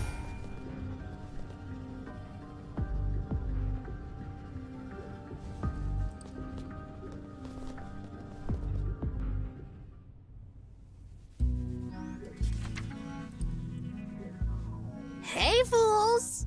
Praise me, Master Enki, the great god of wisdom! I've sifted through all the documents I could find and translated everything about this copper ball into modern language.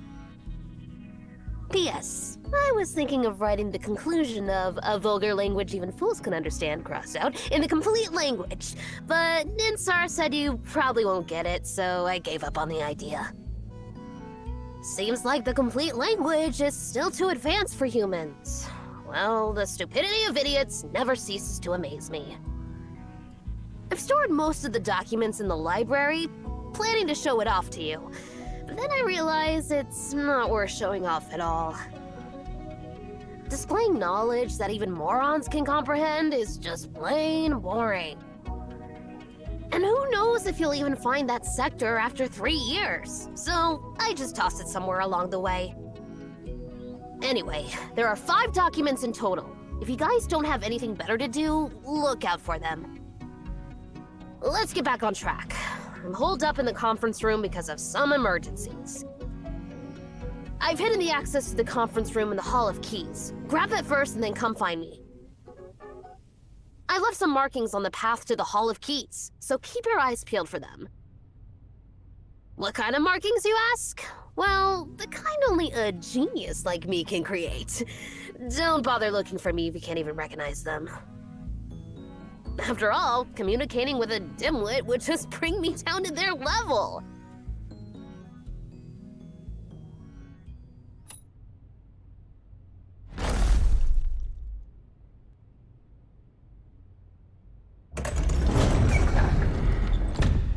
If I catch that pesky brat, I'll give him a beating he won't forget.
I see. Those mortals attempted to list all the instructions of the gods through the method of exhaustion. That was their secret to deciphering the language of gods. Let's forget for a moment how absurd it was for them to treat a brass ball as their god in this case. Human ambition is only admirable in moments like these.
Why is this area in shambles?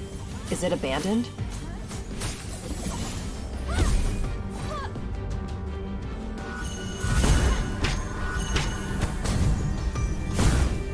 Disperse.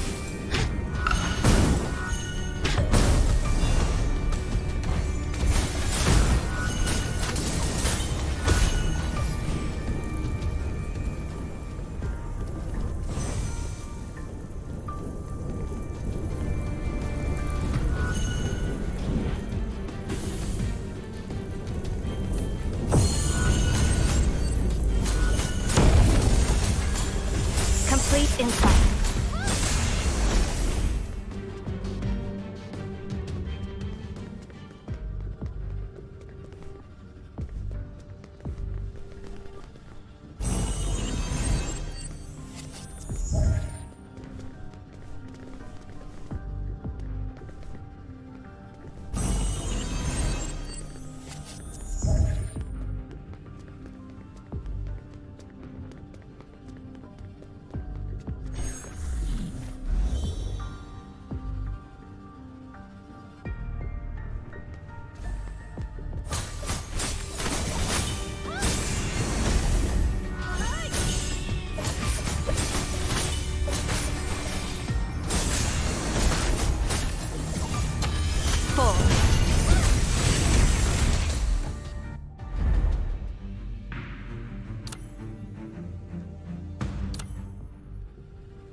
That must be the marking Master Enki left behind.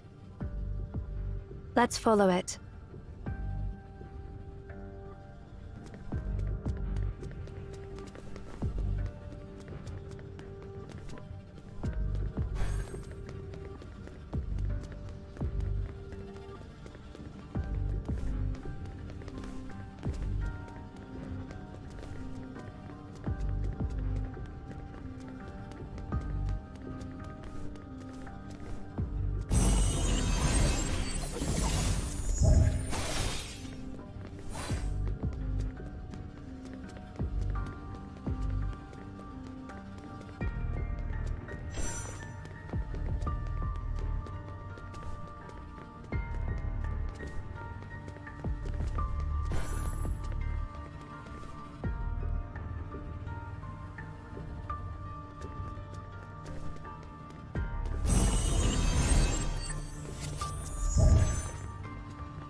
This must be the library Master Enki mentioned in his note.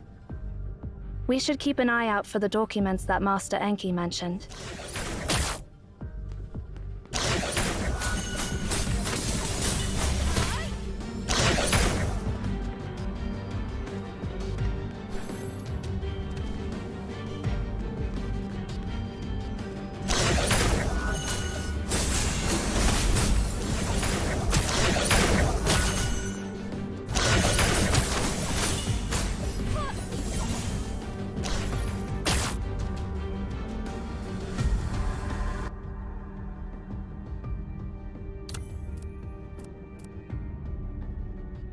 It seems most of those who knew the secrets of Akedaton were killed by the Pharaoh.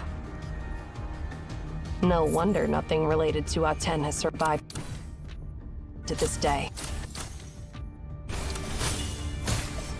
Once people obtain great power, it's common for them to seek monopolization.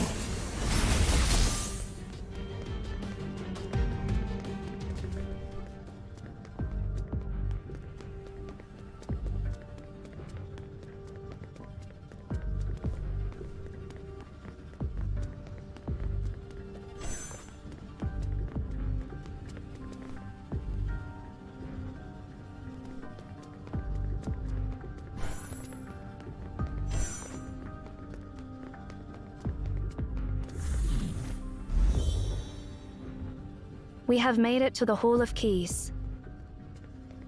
The access mentioned by Master Enki must be here.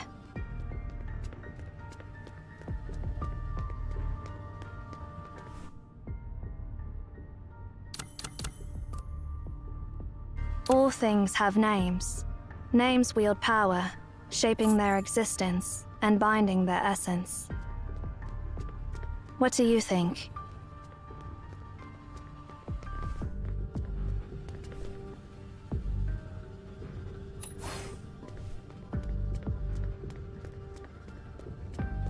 What nonsense are you spouting? But it's intriguing how humans managed to control the anomaly. The people of Memphis were truly bold.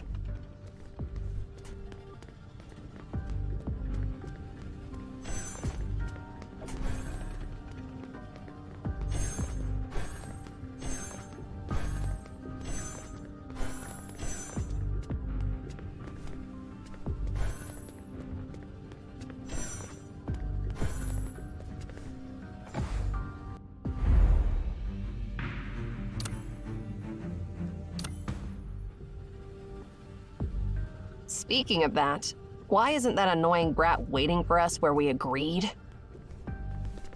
Is he trying to hide from something?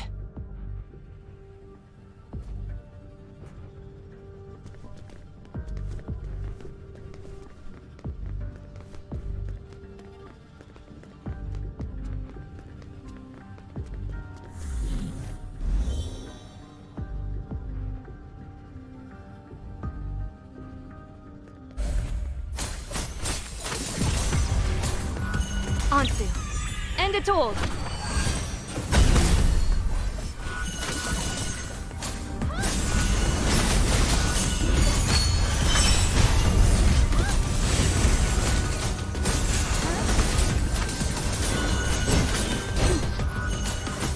Complete insight. Fluttering wings. Under the bright light, none can be hidden. The conference hall is just below. Let's keep moving.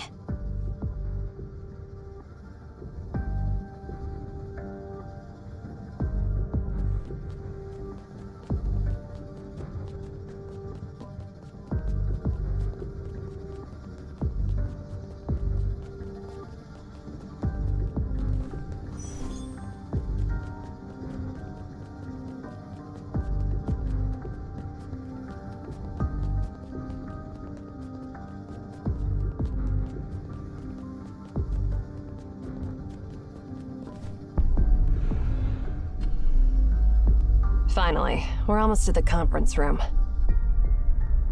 Let's hope that runt has found the words to stop Aten from blowing itself up, or I'll...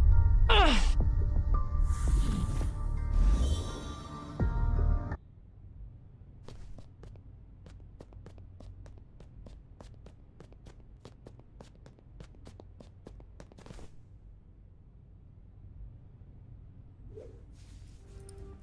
Hey there, fools from 3 years ago!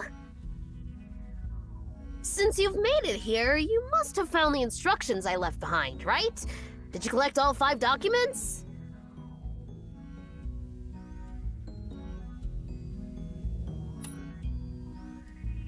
Not bad. Even fools can gain wisdom through learning. Well, in any case, I gathered a lot of documents from the Memphian era and studied the light bulb thrown into the ant's nest.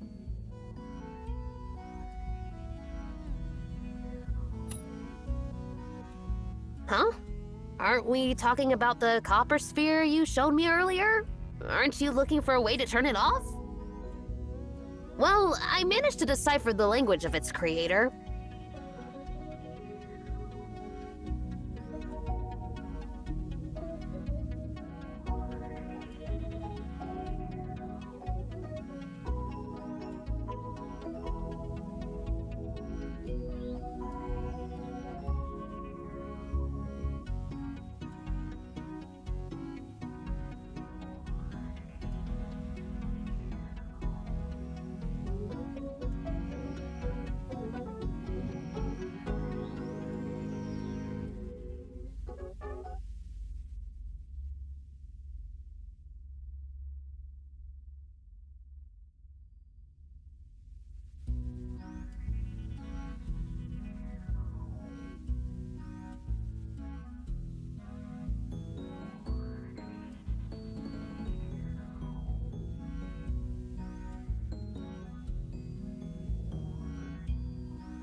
You can be quite flexible sometimes.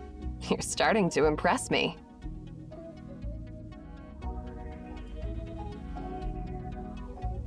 It was a piece of cake, really. But honestly, when I found the answer, I was a bit disappointed. As I thought, those ancient people were just stupid. The language they revered as divine turned out to be so simple. Well, let me start from the beginning. Thousands of years ago, there was another beacon in Memphis, and it created an anomaly that enveloped the entire city of Akedaton, turning it into perpetual night. The only source of light at Akedaton was a metallic sphere that emanated light and heat non-stop, just like the sun. Amenhotep, the 18th monarch of Memphis, honored it as the god of the sun. He named it Aten, and changed his own name to Akedaton, which means the soul of Aten. The so-called language of the gods recorded in the ancient Memphis documents can be easily understood by any math professor in our time, and even more so in your time.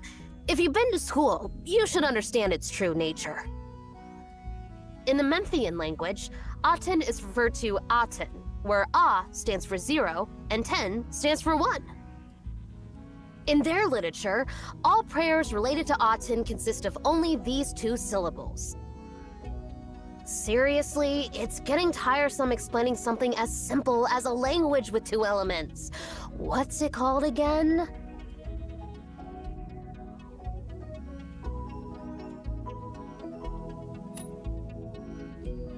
Precisely. The language of the god? It's binary!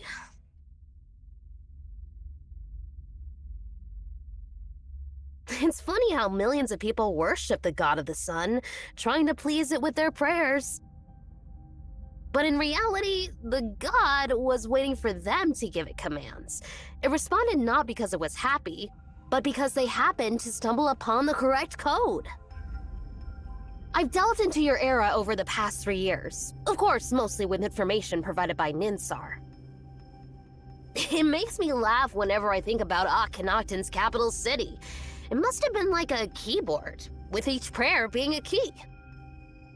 Countless people spent decades typing away, finally stumbling upon a few valid commands, which they carefully transcribed and preserved as oracles.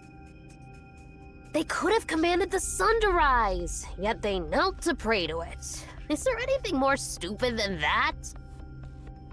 And to think that the prayers from thousands of years ago eventually became the cornerstone of human civilization! That's the greatest joke ever!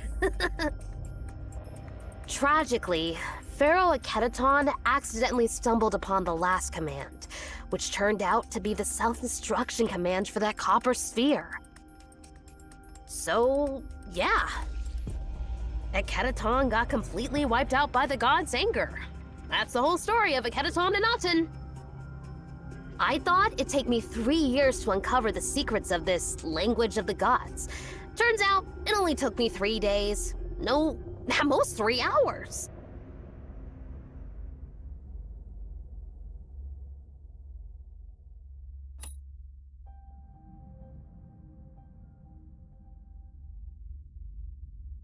About that, well, you know. Let's not dwell on that for now.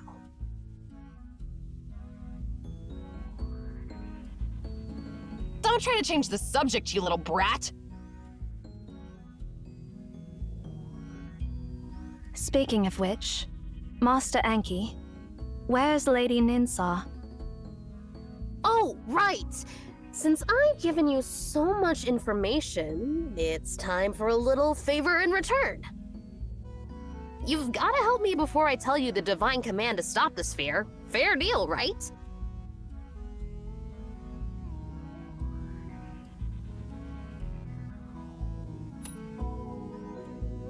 That's the attitude. Actually, not long after we parted ways with you, I had an argument with Ninsar, and that's why I'm hiding out here. She's probably furious with me right now. What did you do? Well, I didn't really do anything. here's the deal. Ninsar has a grubby cat. So, I made a cat's cradle to keep it from bothering Ninsar ever again. Once you place the cat inside, it won't need to eat, drink, or defecate. And it won't shed hair.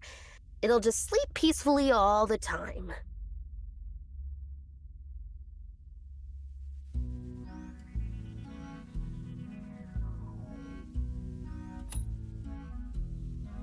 Huh? What are you even talking about? It's just a cat cradle, the most ordinary kind. And what happened then, Master Enki? Making a questionable device wouldn't make your sister that mad, right?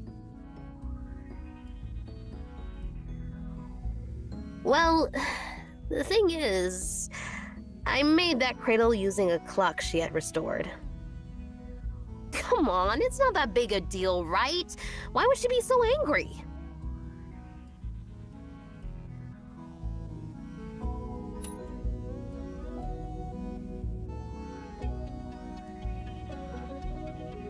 Master Enki, with all due respect, you really brought this upon yourself. Is it really that bad? Hey, you! Is it seriously that bad?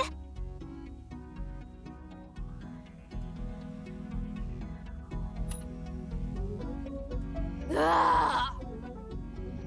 She was furious when she found out. She even tried to stuff me in that cradle. I managed to run away and ended up completely separated from her. Anyway, please help me out. I have no clue how to calm her down this time.